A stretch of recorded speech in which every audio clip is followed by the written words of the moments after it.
So the impairment is covered in two phases.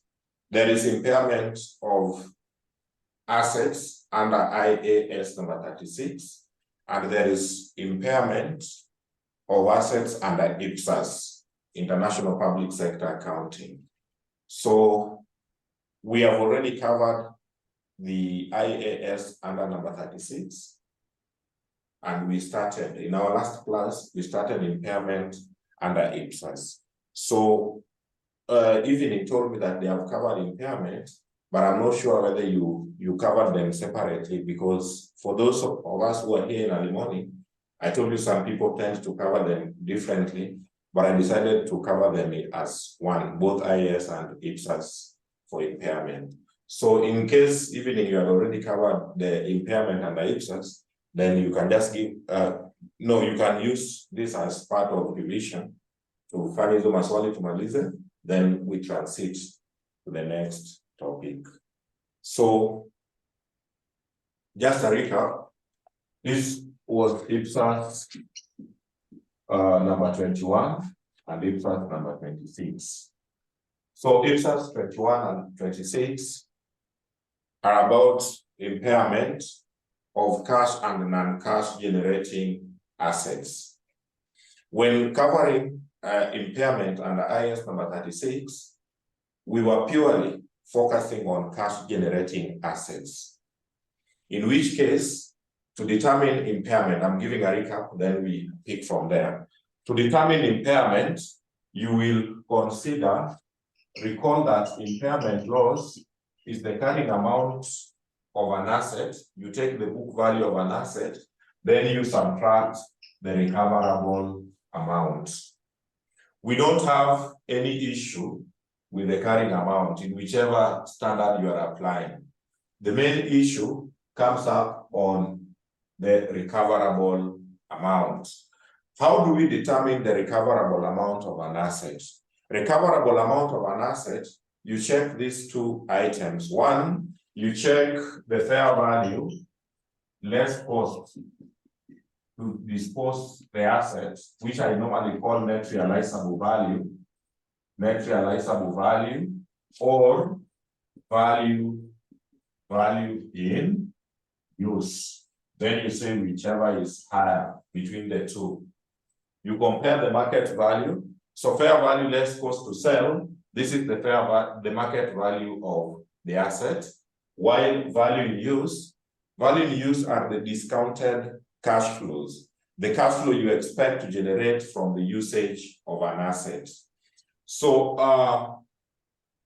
under IAS number 36, so again, tunacha here juu. Under IAS number 36, value in use, the way I've said, you just discount the future expected cash flows to present value. So you determine the present value of the expected cash flows. But now the main question comes when the asset is not generating cash flows. That is now the main contention, where now the IPSAS is coming in. This one here, IPSAS number 21, comes in for assets which are not generating cash flows, which are many. Public sector entities has assets which do not generate cash flows. I was giving an example with the research centers.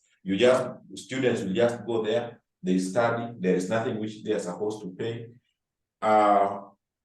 And the government needs to know whether this research center is impaired. Apart from the expressway, from the time memorial, we know that roads in Kenya, they were not being charged. So the government sometimes needs to know whether this road has undergone impairment loss. The road is not generating any cash flow. So how will you determine impairment in the event that the asset is not generating cash flow? Because to get the value in use, from what you all know, value in use you're supposed to discount. You determine the present value of the expected cash flows. But now, what if the asset does not generate cash flow? How will you determine the value in use? That is the main concern and where we were. So when the asset does not generate cash flows, you apply IPSAS number 21, which will give us guideline on how to determine the value in use. So in the event evening will come recover, we will just be together. If not, then you can work from the back page. Then tumalize hiyo chapter. Si kubwa, IPSAS 21 is not that big. We can even finish now and we start another topic. So let's have it in form of a subtopic there. Value in use.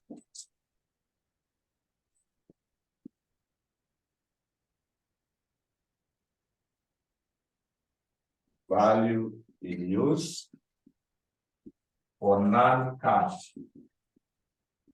For non-cash generating assets. That is IPSAS number 21. That is IPSAS number 21.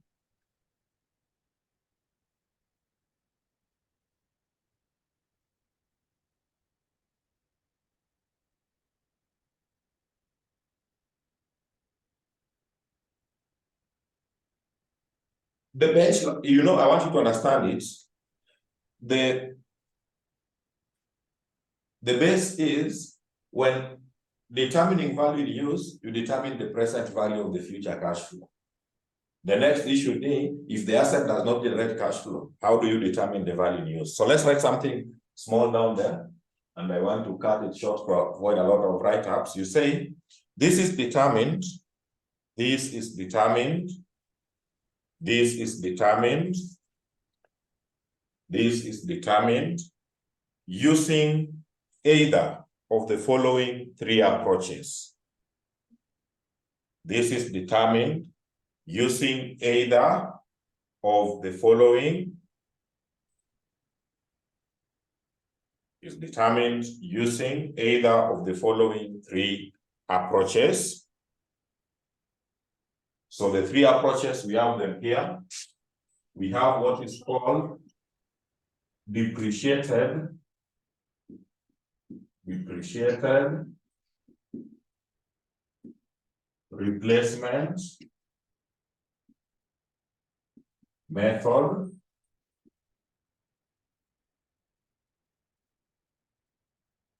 We have restoration cost method or approach. The other number three, we have service units method. So those are the three methods we have in the event that an asset does not generate cash flow. The value in use is determined using what we call depreciated replacement method, restoration cost method, or service units method. So our next question will be, how do you apply each of them and in what circumstance? So let's start with the first one. Then I'm not going to explain those three until we get to the related questions. Explaining them without a question, I know, becomes a waste of time. So allow me, we just write the three. Then when we are doing those questions, now we shall come back to check what they say, then we'll connect very well. So let's write them one by one first. Then when we get to the questions, we'll come back to discuss. But start with number one, depreciated replacement cost method. Depreciated replacement method. Some people call it depreciated replacement cost approach, whichever, there is no issue. So you write this and you say, this is the current cost. This is the current. This is the current cost that will have to be incurred. That will have to be incurred. That will have to be incurred. That will have to be incurred to replace the service potential, to replace the service to replace the service potential of an asset. The service potential of an asset depreciated to reflect the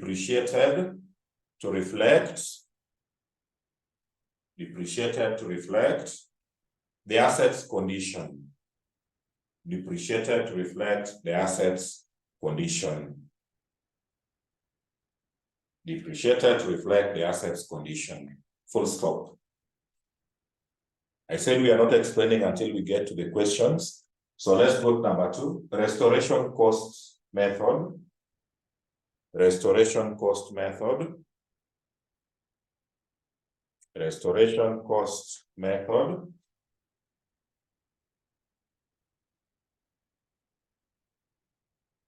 Then you say, this is the depreciated replacement cost. This is the depreciated replacement cost before impairment. This is the depreciated replacement cost before impairment. Before impairment, less the estimated cost, less the estimated cost, less the estimated cost required, less the estimated cost required to repair a damaged asset. Less estimated cost required to repair a damaged asset. Depreciated replacement cost before impairment, less the estimated cost required to repair a damaged asset. We leave it there. We go to service units. Service unit method or service unit approach.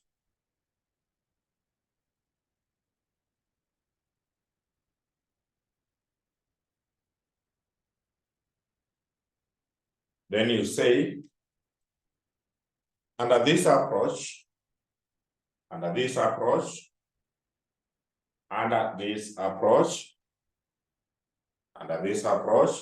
the value of the remaining service potential, under this approach, the value of the remaining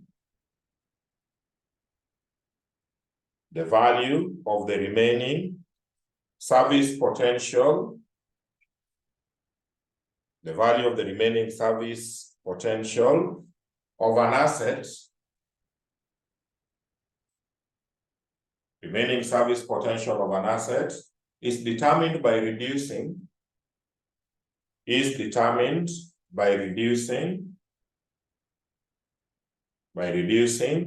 current cost, to take into account,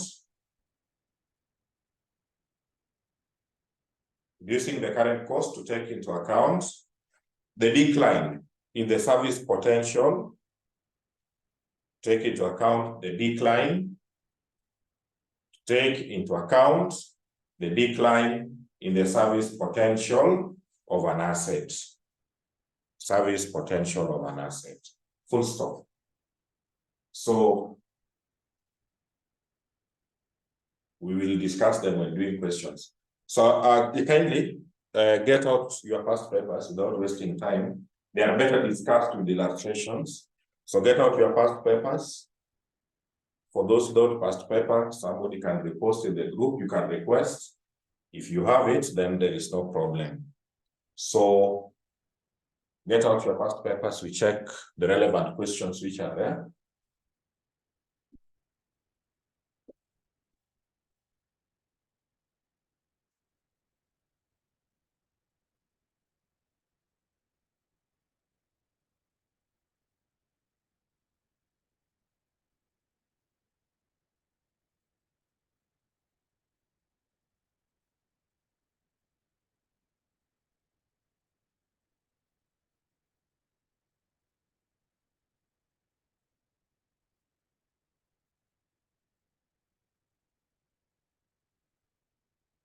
So in your past paper, I think this was tested as 2019. Check November 2019. Let's check illustration in November 2019. November 2019.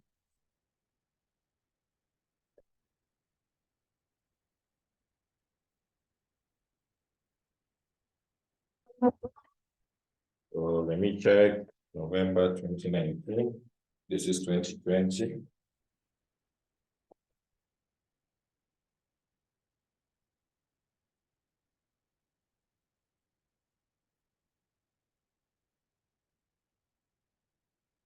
Yeah, I got 2019 question 3B.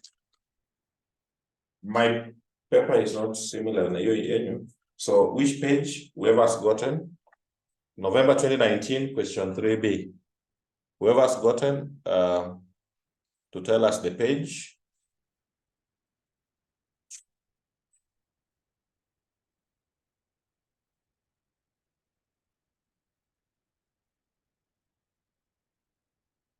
Page 69. So thank you. So let's check page 69. Huyo mtu anatumia destiny for physical. Ni nani huyo? Who are you? At least tujue nani ako huko physical anatumia computer. The one who has said 69. Oh, Brian. Sawa, Brian. So be there. Be there. And I would want you to use this question to understand the rest. They are just similar. Almost all those questions, they are just similar, provided you understand what happens. So allow me to believe that everyone is there. Allow me to believe that everyone is there. Allow me to believe that everyone is there. And I read. It says, on 1st of January 2009, the government built a market at a cost of 150 million. The market was expected to provide services for 40 years. On 31st of December 2018, after 10 years of use, a fire caused a severe structural damage to the market. Due to the safety concerns, the market was closed for repairs that cost 106.5 million. These repairs were made to restore the market to occupiable condition. The current cost of a new market is 300 million. You are required to calculate impairment loss to be recognized for the market using the cost restoration approach. Cost restoration approach. So let's visit again now in the notes. What does it say? We'll just start the computations, then we continue checking. So in the cost restoration approach, we said it is the depreciated replacement cost before impairment, less the estimated cost required to repair a damaged asset. That is what we have said. So in simple words, let's just go step by step.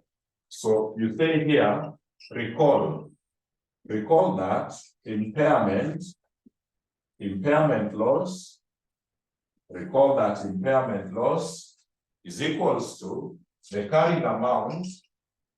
Impairment loss is the carrying amount minus recoverable amount. Correct. So write that. That is the first thing you are supposed to recall. That to determine impairment, you will consider the carrying amount of that asset. You subtract the recoverable amount.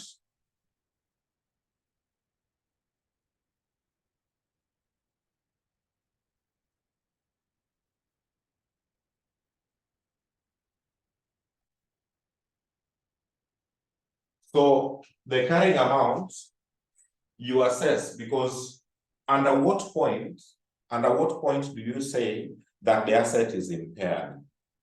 Asset is considered to be impaired when an adverse condition has taken place.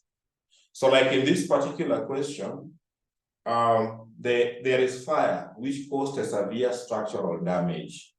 So you need to assess impairment on the date when that fire took place, because that is the adverse condition. So you will calculate the carrying amount. Remember, carrying amount is the cost of the asset minus the accumulated depreciation. So you will take the cost minus the accumulated depreciation up to the date when the fire caused the structural damage. So there we go. So carrying amount will be the cost of the asset, so the initial cost. The initial cost of the asset, when you reverse the question, on 1st January 2009, so cost on 1st January 2009, the cost of that asset was 150 million. So shillings are in millions there. So the cost was 150. Less accumulated depreciation. So less accumulated depreciation. So you need to subtract depreciation up to the date when the adverse condition, which is fire in this case, took place. So it will be 150 divided by useful life. Useful life was expected to be 40 years. Then fire took place when? On 31st December 2018. So kindly count. Now we kwa vidole. Count all the way from 2009, 1st January 2009, up to 31st December 2018. You tell me how many years. So count and tell me the number of years so that we determine the accumulated depreciation.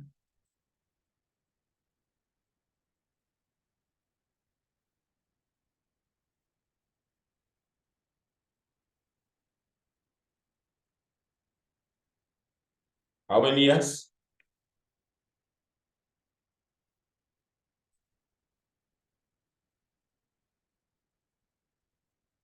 Professor says those are 10 clean years, supported by Vera. I also support that.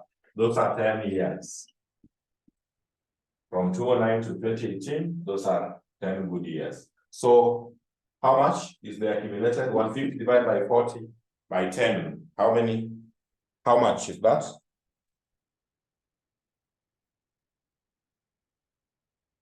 How much is that? 37.5. So this is 37.5 massive. Therefore, the net book value, which is the carrying amount, will be how much? 150 minus the 37.5. You are likely to get how much? That is 112.5. Yes. So that is 112.5. So that is the book value, the net book value of the asset on the date when the fire took place. And now that is what we call the replacement value. When you want to replace that asset, you are supposed to replace it at that amount. That is the replacement value. Now they are saying, let's go back to the reading. They are saying on first, the government built a market at 150, fine. The market was expected to provide services for 40 years, fine.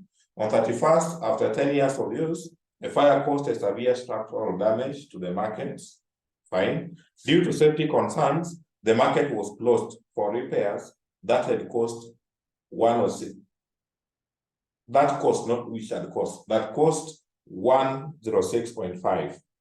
These repairs were made to restore the market to occupiable condition. The current cost of a new market is 300 million. So they have two options. Fires cost damage. So you have two options, either to repair your market or to construct a new market. So they are saying if they tend to repair, they will incur a cost of 106.5. If they have to construct a new one, then the new one will have to cost them 300 million. So you come here and say replacement cost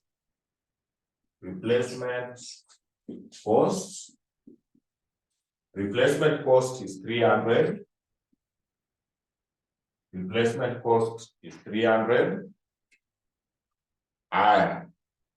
Now we have to make a very quick decision here, whether to repair or to construct a new one. To construct a new one, it means you are comparing the cost of the new market vis-a-vis the book value of the one which has been damaged. So the one damaged, the book value of the damaged market currently, we are talking of 112.5. If you have to construct a new one, you will incur 300. But now, when you are dealing with restoration, what is restoration in normal? To restore means to levelize, like you bring them to the same level. So the old market currently is having a value of 112. The new market, we are talking of a value of 300. But when working with the restoration, it means you have to take this one back. You assume that this one was also constructed or was purchased or constructed in 2009. Because you see this one has survived from 2009 to 2018 and the value is 112. So for you to compare the two before making a decision, you have to restore. You restore the new one on assumption that what if it was also acquired by that time. For example, you find, I like giving this example, you find someone, someone is 8 years, just for example, and maybe you are 40 or 45 years, then this person who is at 80 is wondering, actually, Nakuuliza, how do you survive with one car as a family? And you have kids, and how do you survive with one car? Uko na gari moja? How possible? You know, mtu wa 80 anaambia mtu wako 45. How do you survive with one car? Simply because they are on 3 cars. His car, the wife's car, and the children's cars. So he's wondering, how do you use one car as a family? So before he says that, you need to restore this person who is 80 to his 45. Utapata hata wheelbarrow ya hustler hakukuwa nayo. So better you have one car. So before we make decision, before we compare, when using the restoration, before we compare the 300 with 112, we have to restore this 300 on assumption that it was also purchased in 2009. So this is how you restore it. You come here and say, less assumed accumulated depreciation. It's not the truth, but we want to restore, so we have to assume that this asset had also depreciated. So you come here and say 300 divide by 40. You levelize them. You assume it was also for 40 years. So divide by 40 times 10 years. So how much will be the assumed depreciation be? 300 over 40 by 10. What do you get? So you put them at the same level. Massive 75. So this is 75. So that one comes to 225. So its book value, if it also came by the time this one was purchased, its book value would have been 225. However, the examiner is saying that the cost which can be incurred to repair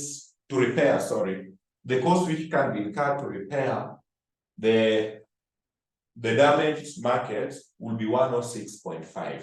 So by extension, you check, can this new one, can it cover? It is capable of covering that cost, the cost of 106.5. So you don't subject that cost to the one which has been damaged. You check the one which is coming in. It is capable to cater for that cost. So you come and say, less restoration cost. Less restoration cost, which was 106.5. How much do you get? Restoration. So 225 minus 106.5, you get 118.5. 118.5. So it is capable of covering the restoration cost, And therefore, 118 becomes the recoverable amount. That is the recoverable amount. It's very funny. In IPSAS, it is very funny when calculating impairment under public sector. Therefore, impairment loss will be, you take the carrying amount, so the carrying amount of the old asset, which was 112.5 minus the recoverable. The recoverable is after subtracting the restoration cost on the new one, which is 118.5. So minus 118.5, which is equals to nil. There is no impairment. That asset, that market is not impaired because the recoverable is more than the book value. So the asset is not, the market is not impaired. As easy as that. So you don't write here negative. We don't have negative impairment. Where the carrying amount is less than recoverable, you report nil. We don't report negative impairment. Asset cannot be negatively impaired.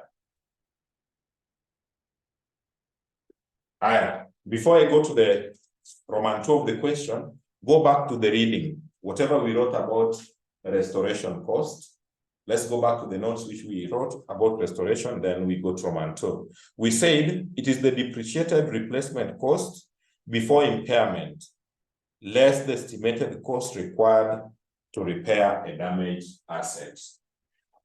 So the cost required to repair the damaged asset was the 106.5.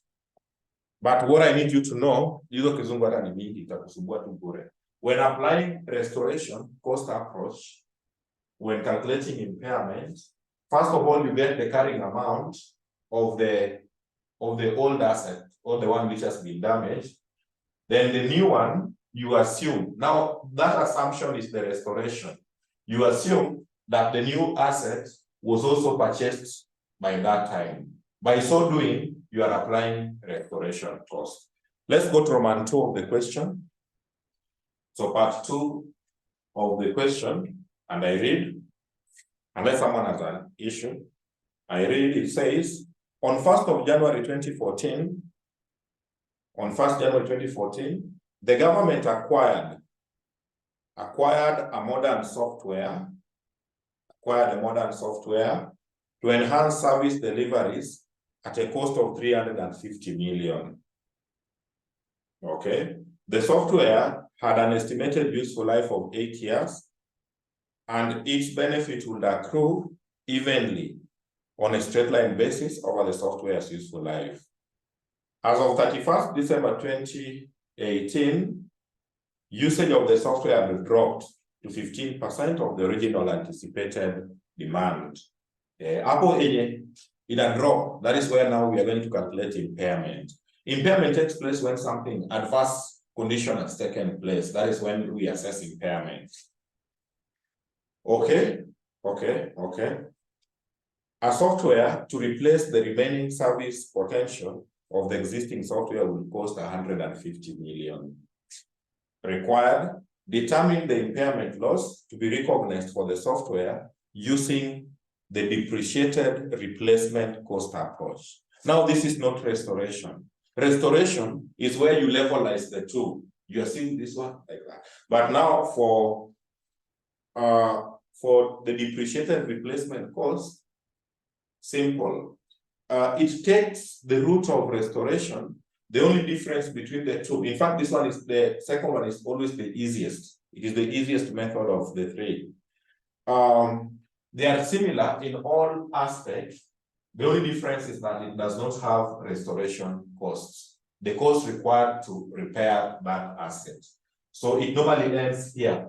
Once you get the carrying amount, you get the assumed carrying amount of the new asset, that one becomes the recoverable amount. So let's solve that.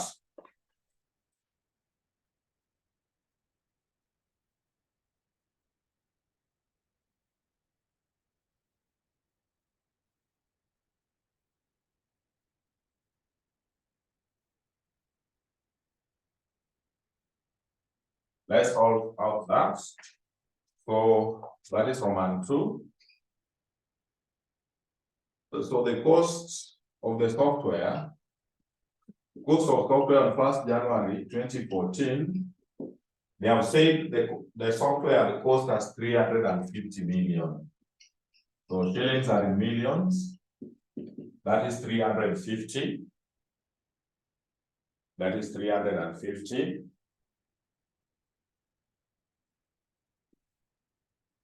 Less accumulated. So it is, we just call it accumulated depreciation. But in reality, software, we should be talking of amortization. Lakini tusicomplicate kizungu hapa, wewe sema tu depreciation. Less accumulated depreciation. So accumulated depreciation, you will take the 350, divide by the useful life, the expected useful life. The expected useful life was how many years? 8 years. So expected useful life was 8 years. Then, as at 31st December 2018, the usage of the software had dropped to 15% of the original anticipated demand. So, mambo ya 15% will not have any effect in our computation. The drop to 15% is a communication. Is a communication that the asset is impaired, because when there is a drop in usage, in capacity, it means the asset is likely to have undergone impairment loss. So count for me from 2014 to 2018, you are reporting how much? How many years, sorry? How many years are those?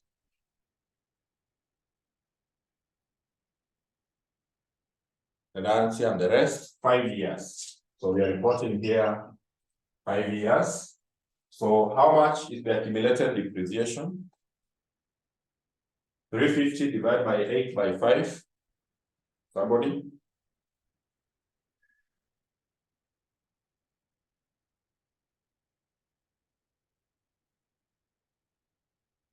$218.75. 218.75.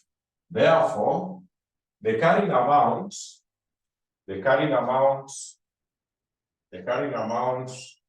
on that date, we are reporting how much? 350 minus 218, massive, 131.25. 131.25. That is the book value on the date when there was a drop in usage. Then now, they are saying there is another asset which can replace this one, and that one has a cost of 150. So replacement cost is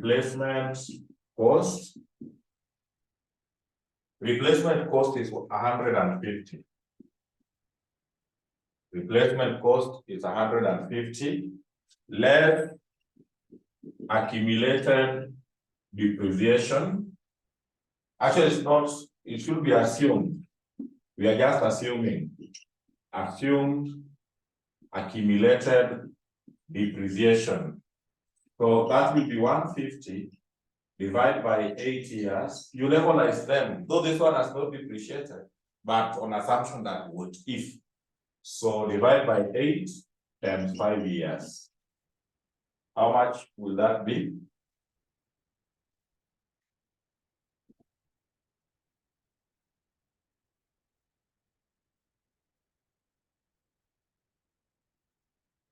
$93.75. How much is the book value there? 150 minus 93.75. 56.25. 56.25. So that one becomes the recoverable. I told you this one is the easiest because if it was restoration, then you subtract the restoration cost here, the cost you require to repair. But for depreciated replacement cost, you just levelize the two. So the initial one, this one here, we consider this to be the carrying amount, and this one now becomes the recoverable amount. There is no restoration cost. Therefore, impairment loss will be 131.25 minus 56.25. How much is the impairment loss? 131 minus 56, 75. So that is the impairment on that asset. Maybe I repeat, that 15% is only a communication. When they say drop by up to 15%, that simply means the asset has undergone impairment. But if I was to use this other method, the service unit, where we are headed to, then the 15% will be applicable. If at all you are using the service unit approach. Because the service unit, you check the level, the capacity of usage. Let's go to the last one, under service. So fortunately or unfortunately, CASNEP has never been keen to examine anything on service unit approach, the last approach. They have never. So I got a small question from SCCA, equivalent of your paper. So you'll write it. We don't have any question in the past paper for service unit. Hizi zingine unapata Rico, and they are just similar. So even there is always no need of wasting time. So I'm sharing in the group right away as we talk. I'm just taking a picture instead of dictating the entire thing. You write it very fast. We solve, then we see what's next. So just give me a few minutes there.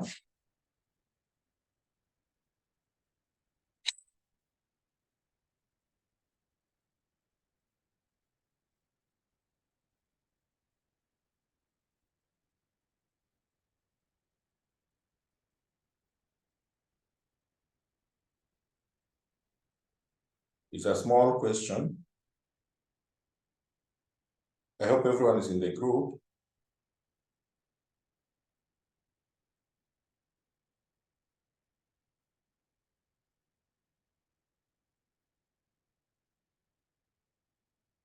So kindly copy for me that question. I'll share it in that group of early morning. I hope everyone is there. Please, if you don't have it, let me know very fast so that we see how to share it out. There's a small question there.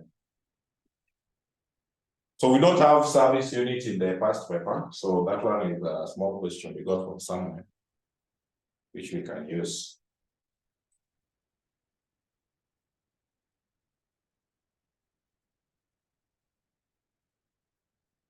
So Nyabuti, maybe allow me to know, you, under the impairment, you covered this one for, had you covered this one for IPSAS? Nyabuti, had you covered this one for IPSAS, this impairment? Yeah, then you are using it as revision. That one is good for us. So copy that illustration. Maybe this one you did not have, this illustration. You copy it very fast, we do it. Then we are at the edge of finishing. That is the last bit of impairment. Impairment was quite wide.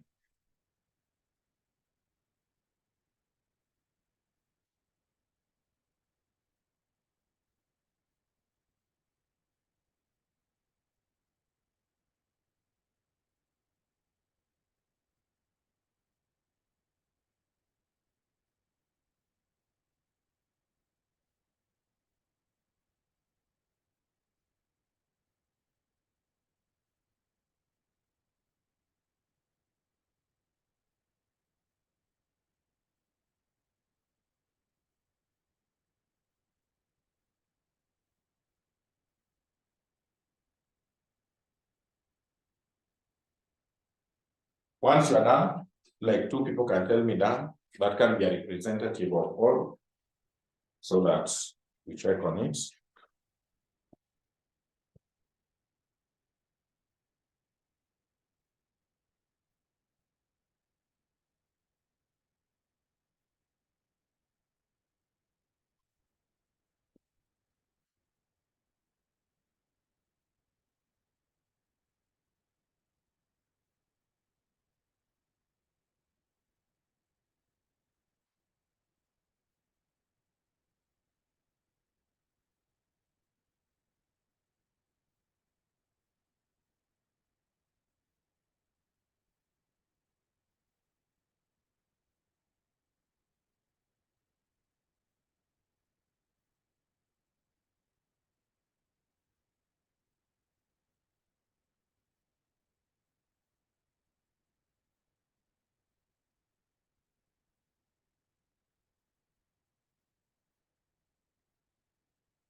done. So we can pick it up from there.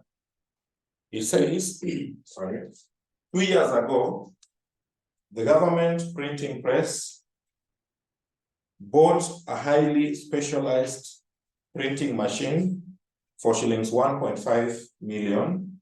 That was expected to print 50 million pages over its estimated 15 years useful life. Okay.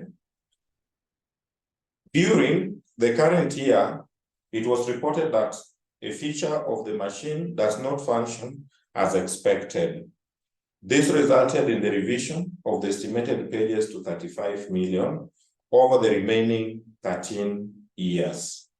The machine had printed 6 million copies in the first 2 years.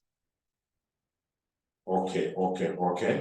The replacement cost of a new printing machine is 1.8 million required. Calculate the impairment loss, if any, of the machine using the service unit approach. Service unit approach. So the start point is the same. You check the cost. The cost, this was on, they were just said 2 years ago. So the cost was 1.5. They are working in millions. So it was 1.5 million. I think, let's work in thousands. 1.5 itakuwa ndogo sana. Let's work in thousands. So 1.5 less accumulated depreciation. So accumulated depreciation will be 15. The expected useful life was 15 years. Then they have mentioned 2 years ago. So it means the accumulated depreciation will be up to there. So calculate for me that depreciation.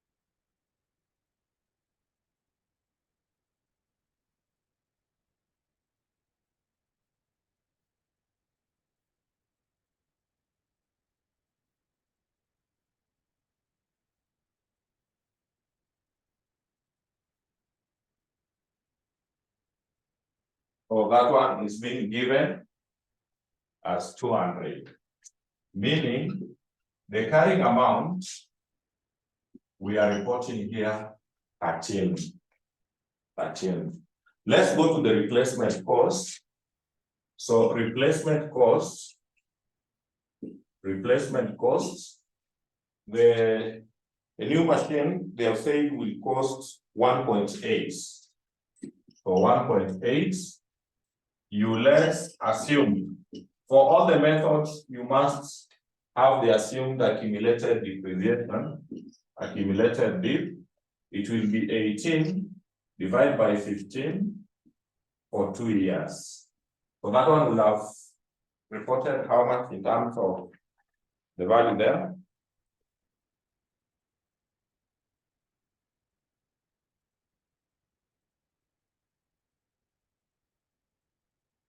$240.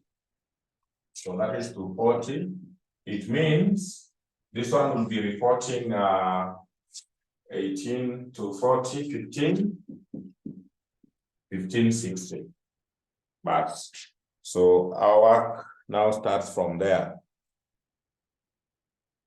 Our work starts from there.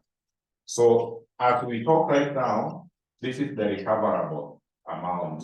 If at all we were applying the depreciated replacement approach, the one that you have just done, then it would have been easy. We could have just compared 13 against 1560, in which case we would have said there is no impairment.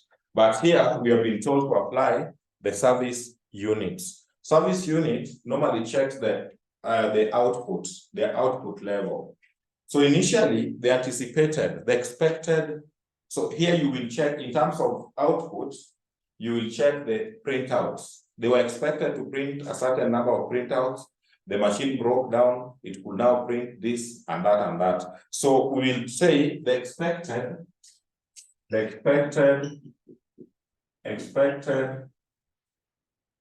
units or printouts, whichever name we call it, the expected original printouts, we were expecting to print 50. They were expecting 50 million initially.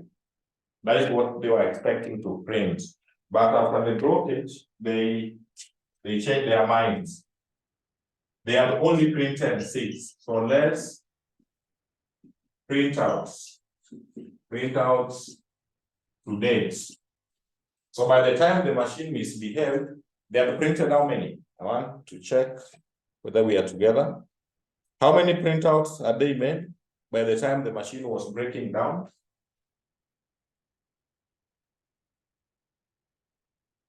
By the time the machine broke down, they had printed how many copies? It was mentioned somewhere. Yeah, 6 million, sure.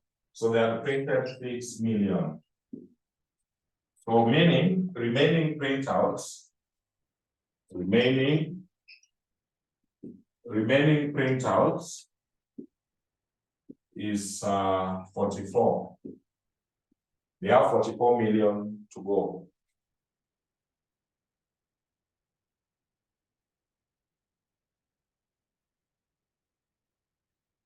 So this book value of 1560 is expected to print out the remaining. In case it should do the remaining 44 million copies. But the examiner is saying the revised expected number of copies is only 35. So revised copies is 35 million. That is what they are saying. So instead of doing 44, the machine can only do 35. So it means it's expected to operate below the capacity. Because ideally, if there is no voltage, it will do the remaining 44. But after the faults occurred, the revision went to 35. So you need to know the percentage of the remaining service units. So down there you say percentage of the remaining service. Percentage of the remaining service will be 35 over 44 because the total was supposed to be 44, but it was revised to 35 times 100%. You will be reporting what percentage. So what is the capacity? The service it can. You can't sit down there. Okay.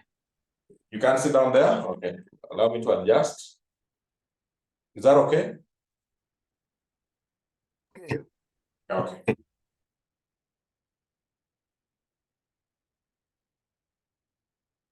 So using the service, you check the service capacity. Ideally, if no voltage, it was to print out the remaining 44. But now we have been told only 35. It can only do 35. It means the remaining service potential in form of percentage will be somebody? Nancy, 79.55. 79.55%. %. Therefore, I'm going the other side. So I'm changing the camera. No, Jacinta is saying 87.5. It is 87.5 or 79.5. 9.5. 79. Okay, Jacinta, check. Okay. Meaning, therefore, we say that therefore, the remaining recoverable service potential, you know, the total amount we are considering the recoverable right now is 1560. But of this 1560, due to equalize because the old one now will only do 35, meaning it is operating at 79.5. But you know, when we compare direct comparison of 13 and 56 is 100%. If the operation is at 100%, is when we are comparing these two. But now, because there was faulty on the first one now we have considered to be operating at 79.5. Therefore, the recoverable amount, for you to levelize the two, the recoverable amount, we must also level it at 79%. Please take note of that. Because you know, 13, when you compare 13 and 56, that one you are checking at 100% operation capacity. But now, the initial one, this 13, is now operating at 79%. So for you to compare the two machines, even this second one, now we have to bring it to 79%. So the remaining recoverable service potential, I will take 1560 times 79.55%, the way you have said, which gives us how much? So take the percentage times the 1566. What will you get?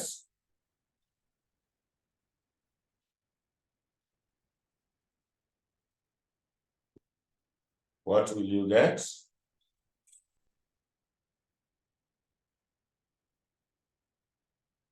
What will you get? 79.55% times 1560.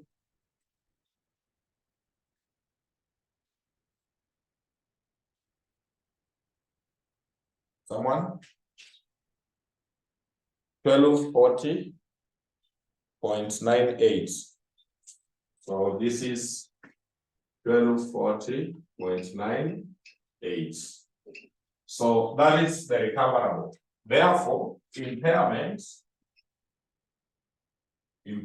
loss will be the 1300, which was the book value, minus 1240.98. That is the impairment loss on that asset.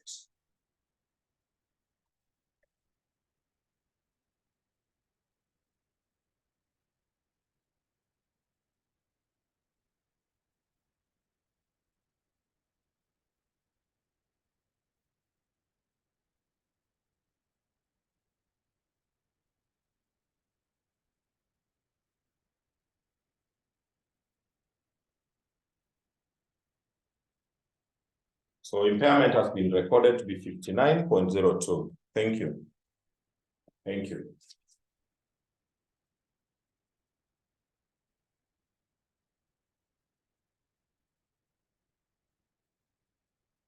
That marks the end of impairment, but there's a question of, I don't know which section was this, where they were telling students to give comparison between IPSAS number 21 and IS number 36 on impairment loss. So I need to, at least I mentioned something there. So write for me down there. Comparison between IPSAS 21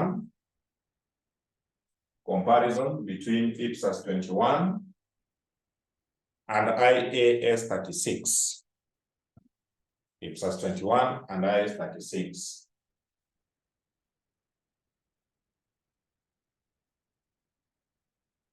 So even without writing, what you need to know, IPSAS 21 is impairment on non-cash generating. These assets we are dealing with, they are non-cash generating units. There is no expected future cash flows. While IAS number 36 deals with impairment of cash generating assets. So let's write something. You say IPSAS 21 deals with impairment. IPSAS 21 deals with impairment of non-cash generating assets. While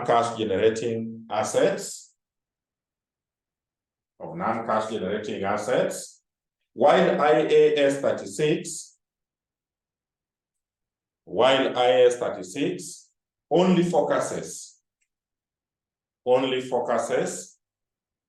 cash generating assets. Only focuses on cash generating assets. On cash generating assets.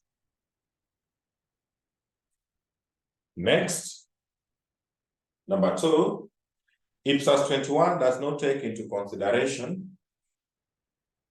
IPSAS 21 does not take into consideration. IPSAS 21 does not take into consideration the changes in fair value. Does not take into consideration the changes in fair value of an asset. The changes in fair value of an asset. The changes in fair value of an asset, semicolon, continuation. This is taken into consideration. This is taken into consideration under IAS 36.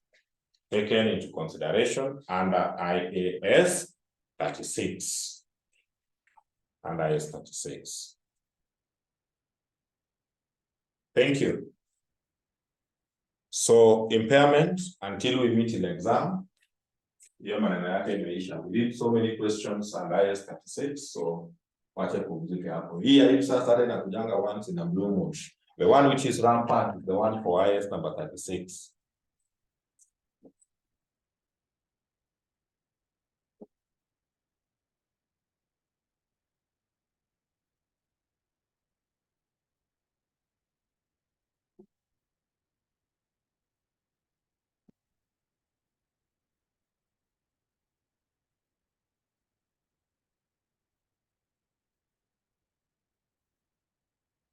And now, allow me to go to the next topic. Our next topic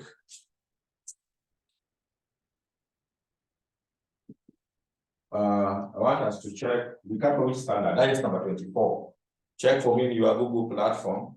Ladies, related to CBC. CBC is practical. Practical means that Google is allowed. Ladies, check for me IAS 24. Gents, let's check IPSAS 20. So I'll cover the two at the same time. So IAS 24, so IPSAS number 20. That topic is about what? So ladies, as you post, gents also post. So you just put in your Google platform, IAS 20, IAS 24, and gents IPSAS number 20. Inakwanga very important. Wacha Google yako pia history ya Google ikuwe na vitu muhimu. So check out Nancy. Nancy is a lady, of course. So IAS 24, related party disclosures. Gens, you to see overlap for standards. IPSAS number 20, any gent there? There are many. Vera, bado ni uko kwa ina Nancy.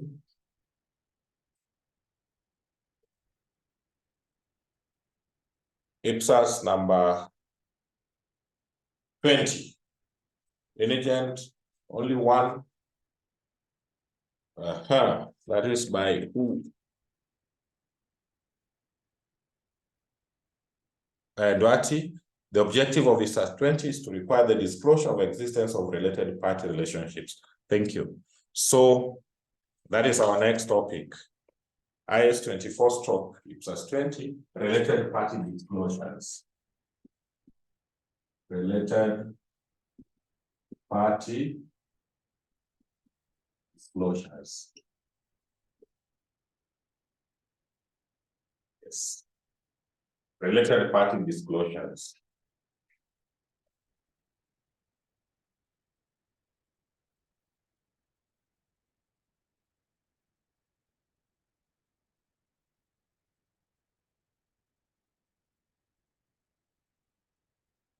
So what is a disclosure? Disclosure is the provision of information about the financial statements. I'm focusing on financial reporting. So once books have been done, and let me be very specific, the audited financial statements. Once the audited financial statements have been prepared, it is advisable to give the necessary disclosures on those the audited financial statement. One of the disclosures you have said, provision of information about the financial statements which you have presented. So one of the disclosures you're supposed to make is about related parties. And it's a very serious issue right now as we speak with Kenya Revenue Authority. Related parties is an entity or an individual related to the reporting entity. So our question here will be, one, who are considered to be related parties to a reporting entity? That is one question.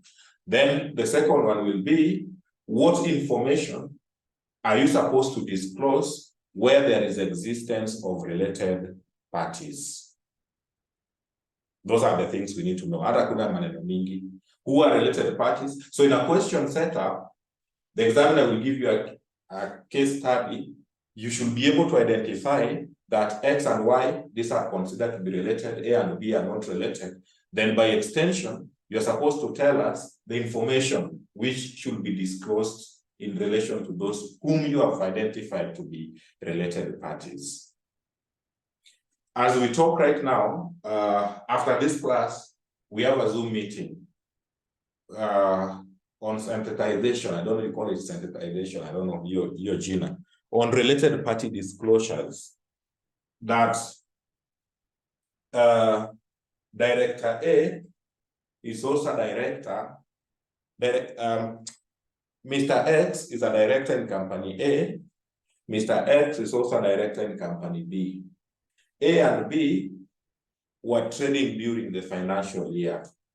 So should A and B considered to be a related party? If yes, then what information should they disclose to the financial statements for the interest of the users of financial statements? So those are stories. We have a one-page note to write. What will be happening? Tukiwacha class mapema nitakuwa natumia notes, you write them in advance. Tunakuja na discuss tukifanya maswali. But because now we have some like 15 minutes or so, I will just dictate the notes. Kwenye hujapata, there is no problem. I'll make sure I'll be sharing these videos because those are the issues. So allow me to dictate instead of sharing. If I share now, people will copy until tomorrow. So write for me a subtopic there, related party disclosures. Related party disclosures. I'm very poor in dictation, so nikikupita utaniambia tu. Related party disclosures, you say the objective of IS-24, the objective of IS-24 is to ensure that an entities with apostrophe, is to ensure that an entities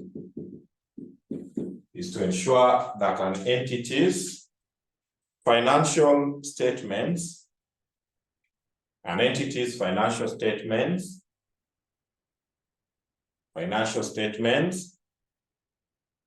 contains the disclosures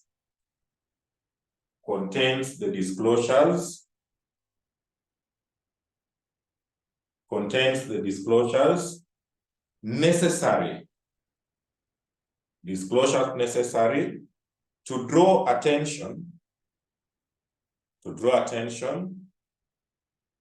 to the possibility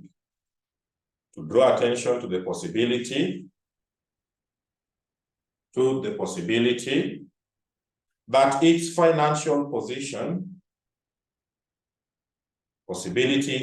financial position and profit or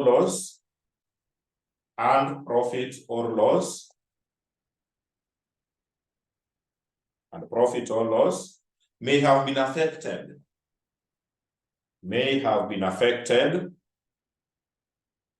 by the existence of related parties. By the existence of related parties and by transactions and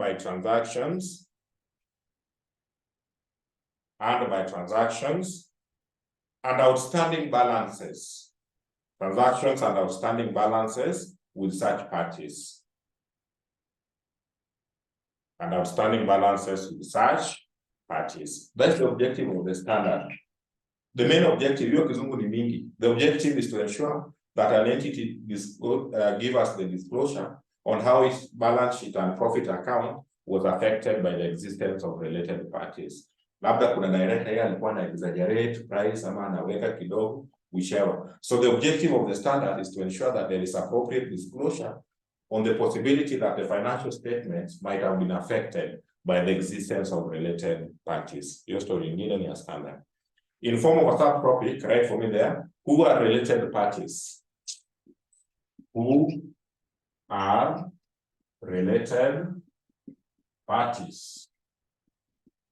You need to know them. Who are related parties? Who are related parties?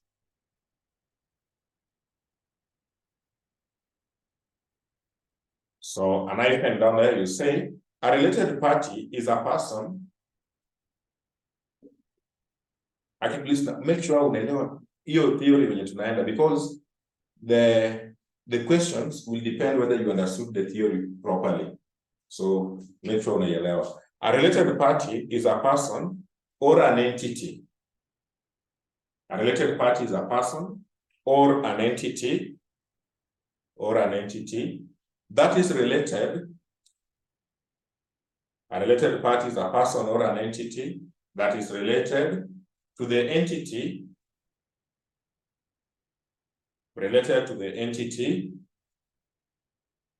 that is preparing,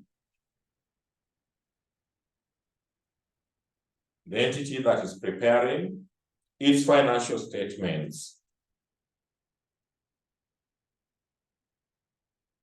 That is preparing its financial statements.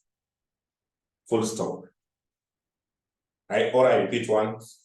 A related party is a person or an entity that is related to the entity that is preparing its financial statements. So we have two. We have related parties exist in form of a person or an entity to an entity and an entity to an entity. It exists that way. It can be a person, you and your company with another company. So related parties is a person to an entity, or it can be an entity to an entity. So by extension, we need to check again, under what circumstances will a person be a related party to an entity, and under what circumstances is an entity a related party to another entity. So write for me down there, A. So A, I want to check a person to an entity, then B will check entity to entity. So A, you say, a person or a close member, of that person's family, a person or a close member of that person's family, is related to a reporting entity, if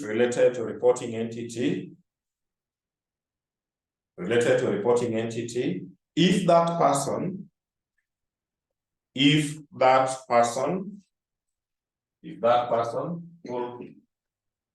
colon there, if that person, Roman number one, has control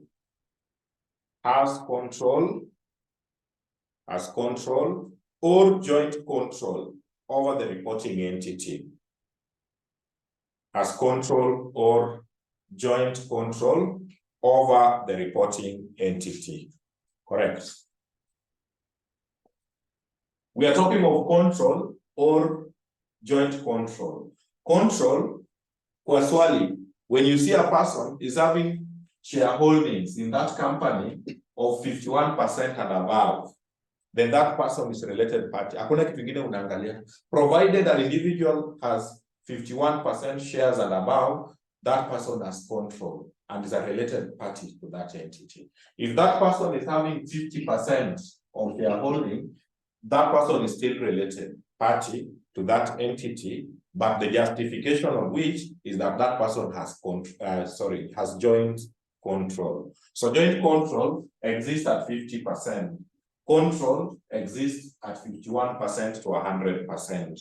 So whether joint control or control, the person is deemed to be a related party to that reporting entity. Number 2. So utaenda kwa swali waambiwe, Emmanuel was having 50% shareholdings in company X. Hata bila kuangalia story mingi, by the virtue of having shares in a company, you are deemed to be a related party. You can influence. Number 2, has significant influence over the reporting entity. Has significant influence over the reporting entity. Significant influence in form, if I was to give it in form of percentage, though I will tell you the small issues about significant. If you have this percentage in a company between 20 to 49%, then you have what we call significant influence. Ile mnasemanga associates. Associate is an entity where you have between 20 to 49%. That is what we call significant influence. So even if you have 20 to you don't have, even if you don't have control, you don't have joint control, but you significantly influences. Significant influence exists in that percentage, you are a related party. Next, if that person is a member of the key management personnel, if that person is a member of the key management personnel,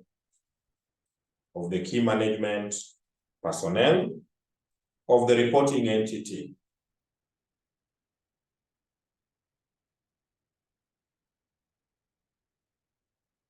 If that person is a member of the key management personnel of the reporting entity, full stop. So key management personnel like financial controller, CFO. CFO is a key management personnel. You cannot make financial decisions without CFO being there. So this person might not be a director, shareholder, or otherwise, but by the virtue of being an employee but of key management personnel, that person is a related party. NB, down there, NB, significant influence. Significant influence is the power to participate. Significant influence is the power to participate in the financial and operating policy decisions. Significant influence is the power to participate in the financial and operating policy decisions. Significant influence is the power to participate in the financial and operating policy decisions of an entity. Policy decisions of an entity, but without control over such policies. Significant influence is the power to participate in the financial and operating policy decisions of an entity, but without control over such policies. Full stop.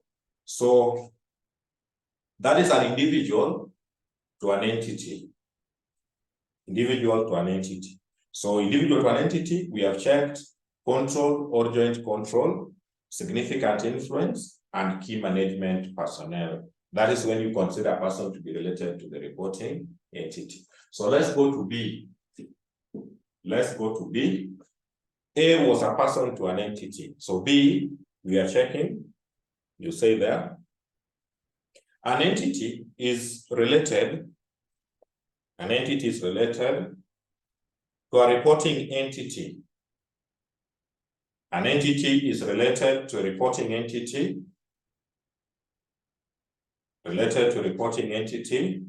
If any of the following conditions applies. If any of the following conditions applies.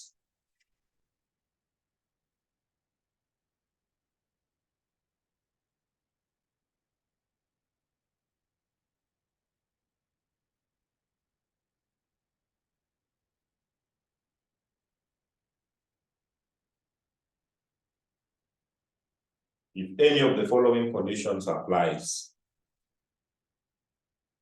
1, Roman 1, if the entity and the reporting entity,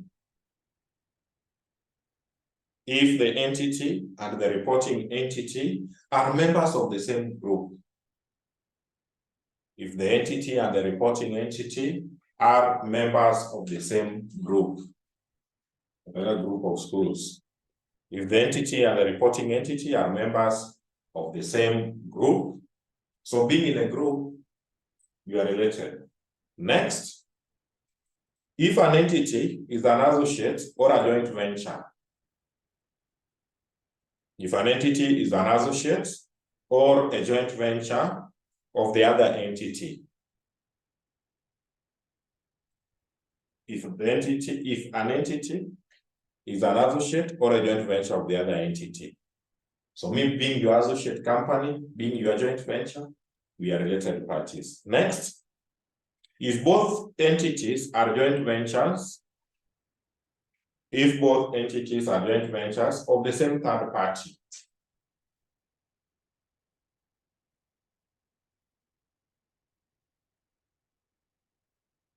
If both entities are joint ventures of the same third party. So the two of us, we are joint ventures of another entity. Then we are related parties. Next, if one entity is a joint venture,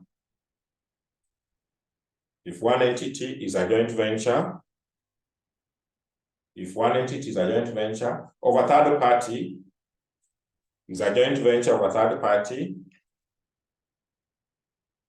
and the other entity is an associate of the same third party.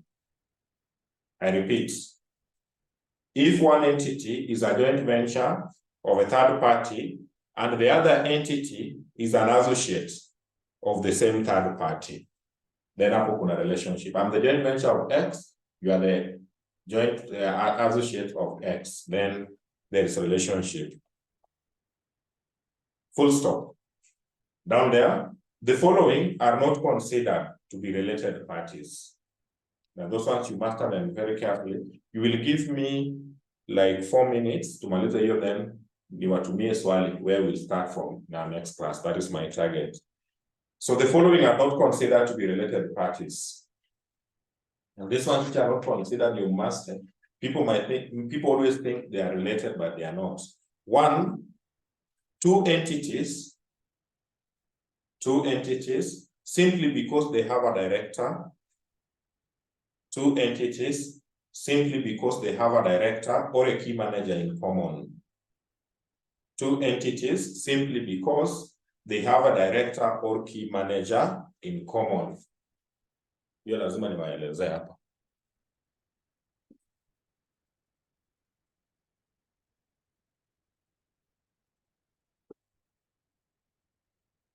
I repeat, 2 entities simply because they have a director or manager in common. So let me use live names, the ones appearing on the screen. So let's say Lynn. So Lynn is a director in company X. Lynn is a director in company Y. You know, literally, in the eyes of a layman, mtu atasema X and Y are related parties because they have Lynn as a director in common. That is, hiyo ni uongo.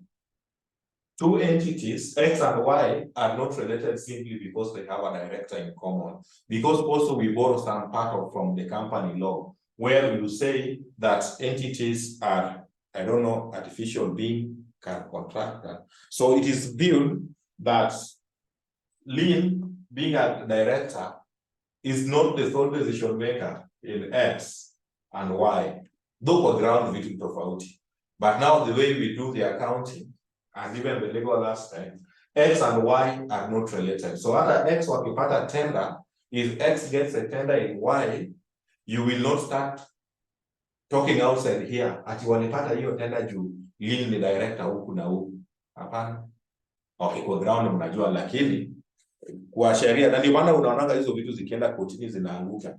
When ile siku tulikuwa na devolution hapo 2013, ulikuwa nasikia sijui sister ya president ndiye amepewa tender kwa county government, but now when you check the legal aspect, it does not add up. So if X gets a tender in Y, you don't say they got because they are related by having lien in common. Lien is related to X, lien is related to Y, but X and Y are not related parties. Number two, there are only two venturers who share joint control. Time is not with us, so like 3 minutes. Two venturers who share joint control over a joint venture. Two venturers who share joint control over a joint venture.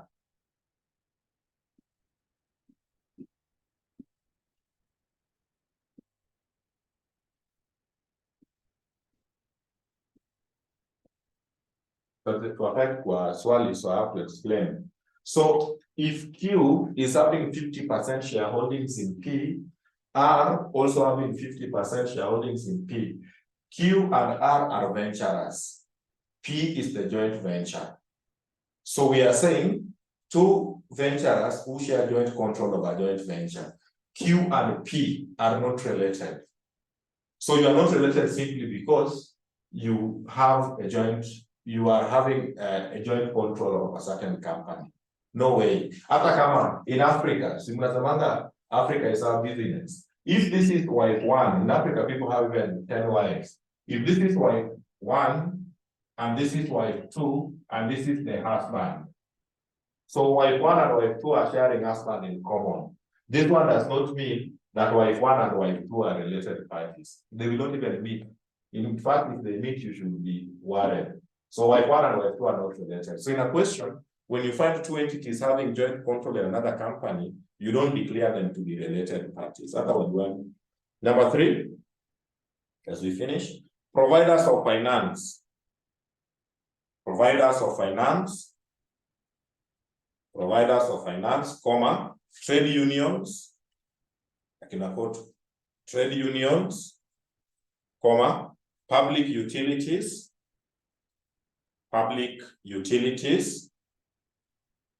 and the government agencies. Public utilities and government agencies that does not control. Government agencies that does not control, comma, jointly control, does not control, jointly control, or significantly influence the reporting entity. Jointly control or significantly influence the reporting entity.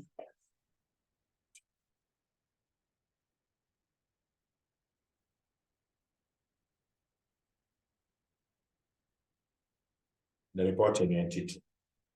Correct. So government institution, kama wanaku, like the colleges, we are under TVET.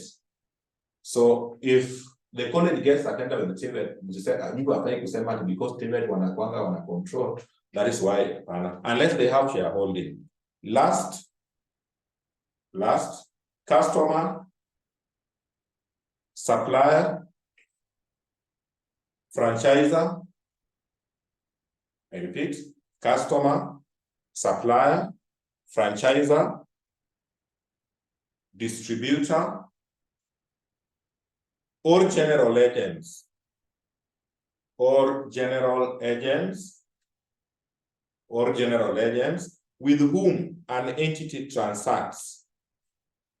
With whom an entity transacts. With whom an entity transacts a significant volume of business with. I repeat, customer, supplier, franchisor, distributor, or general agent with whom an entity transacts a significant volume of business with. You see, like Coca-Cola, they have so many distributors around. So those distributors are not related to Coca-Cola simply because they transact business together. They don't, unless there is control. Your distributor is not a related party. A small illustration there before we go to the serious one. So write illustration. I'm sharing with you the illustration. Write it. We shall work on it in our next class, which is on Saturday. So you can just log out because I'm sharing in the group. Meanwhile, thank you. Have a nice day. I'm sharing this right now. You can just log out.